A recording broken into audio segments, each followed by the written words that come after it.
Hello everybody and welcome back to Welcome Grove Homestead. Today is actually kind of a indoor day.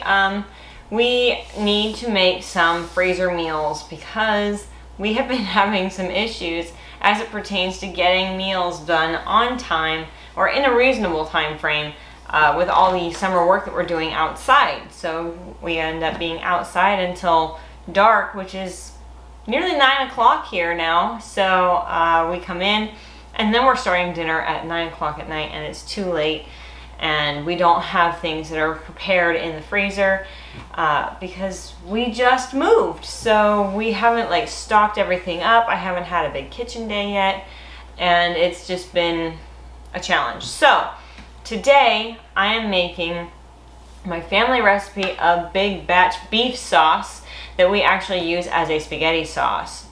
It's awesome. You make a big pot of it and then you can freeze it in batches and have it ready to go for meals. So I thought I would share that with you guys today. So those of you who have been following us since we were in the city in California, you know that I actually left a fairly sizable kitchen. It's a good sized working space. This kitchen is not that kitchen. It's much smaller, so I've been trying to readjust to cooking in a smaller kitchen again because actually our kitchen in the city we remodeled about 5-6 years ago, and it used to be very similar to this kitchen, pretty similar in size and kind of similar in layout. So I'm having to reacquaint myself with a layout, but one thing that this kitchen does not have is a dishwasher, which has been a challenge. We actually just got a dishwasher to put in the basement. So dishes they look a little different where we're going up and down the stairs with a tote full of dishes, but it's been much easier to stay on top of the dishes because like I said, we've been so busy. We're working outside until 9 o'clock at night. So it doesn't leave a whole lot of time to actually get dishes cleaned, and it was an uphill battle. So getting the dishwasher has already made a world of difference, and it was just put in like yesterday. So I'm thrilled to have it. But anyway, our big batch beef sauce that we're gonna make today, it really depends on how much sauce you're gonna use in each recipe to tell you how many meals you're gonna get out of it. But I will generally get between 6 and 8 meals out of a batch of sauce. Sometimes it cooks down a little more. There's a little bit of variability between each batch, as well as our kids have gotten bigger and older and they eat more, I tend to start bagging a little bit more sauce to be able to cook a little bit larger meals. So I'm sure that before long we'll get to a point where that whole big batch of sauce is only going to get us through like one meal because I'm going to have 2 teenage boys. But, so now let's talk about what you're going to need for this recipe. For this recipe of big batch beef sauce, you will need 4 pounds of hamburger, 4 onions and 4 cloves of garlic, 5 ribs of celery, 3 28-ounce cans of diced tomatoes, 2 6-ounce cans or 1 12-ounce can of tomato paste, 1 pound of sliced mushrooms, 1/4 cup of fresh minced parsley, 1 tablespoon of salt, and 2 teaspoons of dried oregano and 2 teaspoons of dried basil. Of course, this ingredients list is kind of more of a suggestion because I myself have actually tweaked with it over the years. I will frequently do extra meat in it. I've done it with half hamburger and half sausage. I've done it, there's variability. You can play with it. And I do usually add a bay leaf or 2 while the sauce is cooking down. But let's get cooking.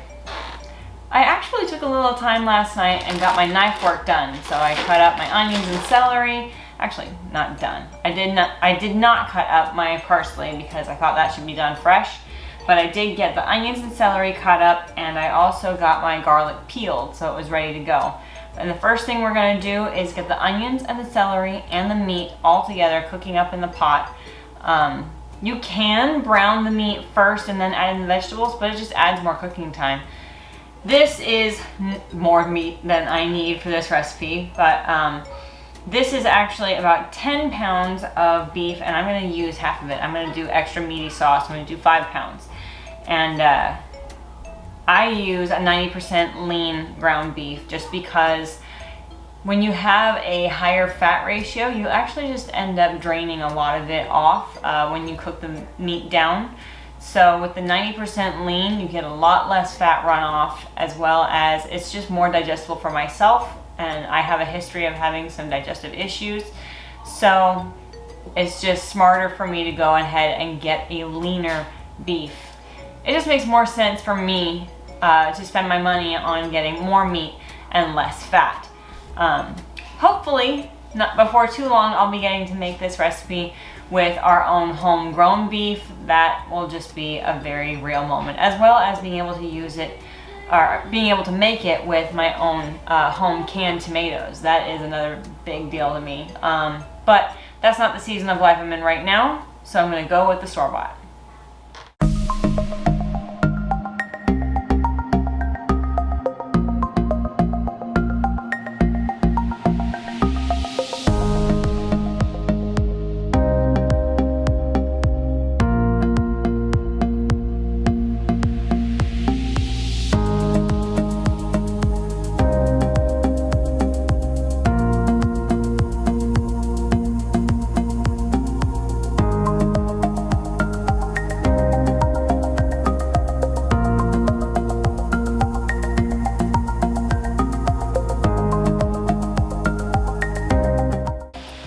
After we have browned our meat and cooked down our vegetables, basically our onions, celery, and garlic, we're gonna add in the rest of our ingredients.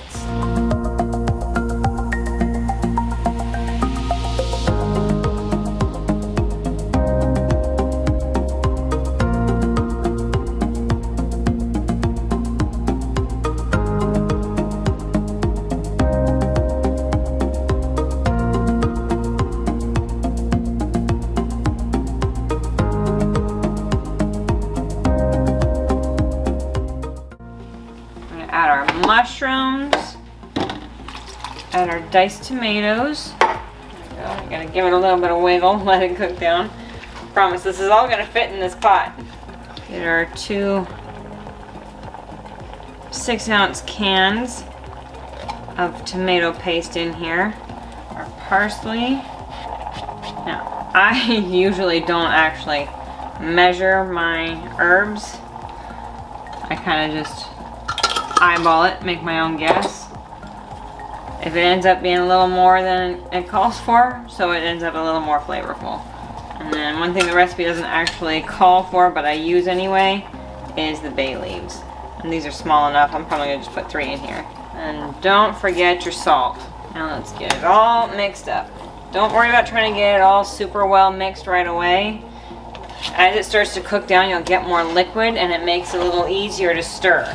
So at this point, it's just kind of getting it mixed as well as you can, but not worrying too much about it. Whoop, and sending stuff flying. Now we can hear that this is at a boil down at the bottom, so we're going to reduce our heat and let it simmer for 1 or 2 hours. I've let mine simmer as long as 3 or 4. It's just personal preference, but it will be done if you let it simmer for 1 or 2 hours. And you're gonna leave it uncovered so that some of that steam can actually evaporate away. And we'll come back and check it in about an hour, maybe 2. So it's been about an hour and a half and our sauce has definitely cooked down. It's much easier to stir now, and you can see all the flavors are kind of marrying together. It all looks like one big sauce now, and it smells heavenly. But this is ready to actually use. You could put it on a pasta if you wanted to. But if we are going to freeze it, which we are going to do with most of this batch, then there are some rules for, not rules, but there are some tips for reconstituting it. What I usually do when I decide to reconstitute some frozen sauce is I will put actually a whole can of tomato sauce along with it, and that helps it just kind of become more saucy. I can also do that for the sauce I'm going to use right away, just because I like it to be a little more saucy. I will add in a can of tomato sauce when I mix in my pasta. After this is done being on the stove, it has to cool before we can bag it and freeze it. And I will usually bag it in quart size freezer bags and just do 2 heaping ladle spoonfuls into each bag, and that usually is enough to give us each meal. So I'll check back in tomorrow after I have bagged this sauce and show you guys just how many bags of sauce I got. But before that, we actually have something a little special for our little goatee girls. You may have noticed that our adult Nigerian dwarfs have their own collars. That is because they're permanent members of our family. They stay here forever, and we thought that it would be important for our new does to get their own collars. So we actually have ordered them some collars. We're gonna go put them on now. Hey Betsy, are you comfortable? Betsy always gets an American flag collar because her name is Betsy Ross, and it just seemed appropriate. Hey ladies, you got your beautiful new collars on. Now Miss Clover was the most obvious one. We had to get one that had clover on it. So she's got four-leaf clovers. Maggie, we got her a beautiful purple stripe. Mayhem got some beautiful flowers. A pretty girl. And Nestle, I could not track one down that had like a chocolate or candy theme, but I did find one that has donuts, and it has chocolate donuts on it, so felt like it was appropriate. Huh, Nestle? So now they are official members of the family. They got their collars. I'm officially a sandwich. You're officially a goat sandwich.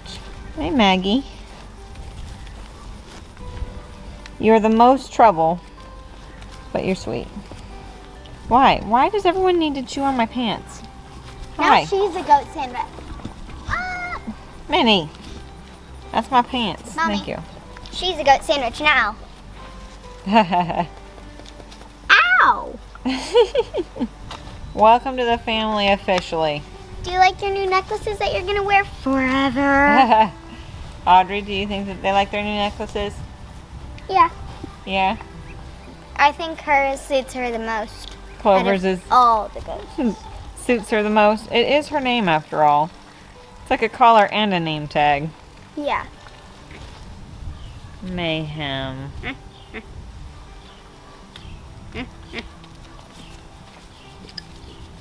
Getting some love and attention.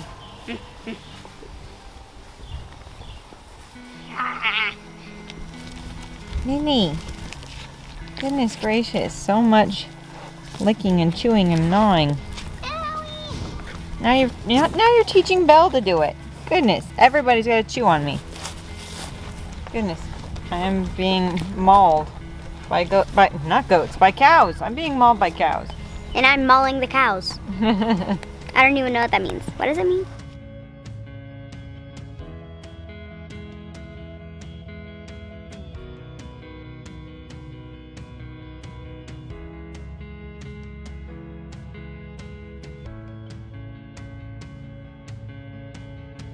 What are you two doing?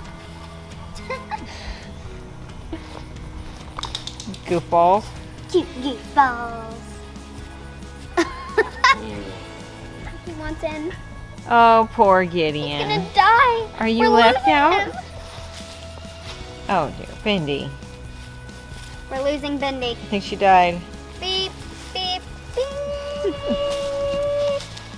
Gideon. Hi, buddy. Hi, Mr. Man. Oh, yeah? Oh, goodness. Hey, guys. So it is actually the next day, and we got all of our sauce bagged. We got 5 bags of sauce, plus we made a batch of spaghetti last night for dinner, so we got 6 meals out of 1 batch of sauce. So I'm pretty happy with it, and these are going to go in the freezer to be used for some of our, emergency, we've had a long day, we need meal quick kind of things. Now that we have this new lifestyle of long days and late dinners, what are some favorite freezer meals that you guys have? If you want to drop me a link to a recipe or share a recipe, please put it in the comments, and I'm very interested in trying some new recipes and having some quick and easy freezer meals for our family as we're going through the summer with the nice long work days, but it means for some pretty late dinners. All right, everybody, David and I finally decided on what time we want to do our live. It's going to be this Saturday, July 2nd at 6 o'clock p.m. Eastern Standard Time. So whatever adjustments you need to make for your time zone, that's the time that we're going to be on. We'll probably be on for about an hour. The plan right now is for between 45 minutes and an hour, that we will open up the floor to you guys to have questions, and you guys get to know us a little bit more. And we're excited and nervous, so please have some grace for us as it pertains to that. It's going to be our very first time doing a live. We're excited. We can't wait to see you guys at our live on Saturday, July 2nd, 6 o'clock p.m. Eastern Standard Time. As always, this is your country nerd with a goat herd, saying that you can grow where you're planted.